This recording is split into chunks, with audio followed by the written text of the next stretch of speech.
হে রব্বুল আলামিন, হে একমাত্র মালিক, হে একমাত্র পরওয়ারদিগার, হে একমাত্র রহমত দানকারী,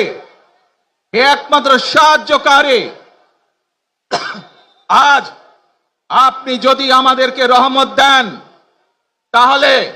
আমরা এই দেশের মানুষ কঠোর পরিশ্রম করার মাধ্যমে আমাদের প্রত্যাশিত বাংলাদেশকে গড়ে তুলতে পারবো। আজ যদি আল্লাহর রহমত এই দেশ এবং এই দেশের মানুষের পক্ষে থাকে, আল্লাহর সাহায্য, আল্লাহর দয়া এই দেশের মানুষের উপরে, এই দেশের উপরে থাকে, ইনশাআল্লাহ আমরা আমাদের প্রত্যাশিত বাংলাদেশ গড়ে তুলতে সক্ষম হব। প্রিয় ভাই বোনেরা, আজ আসুন আমরা সকলে মিলে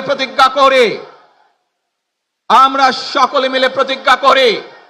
যে ইনশাআল্লাহ আগামী দিনে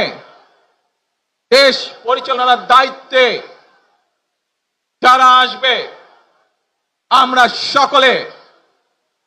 নবী করিম সাল্লাল্লাহু আলাইহি সাল্লামের যে ন্যায়পরায়ণতা,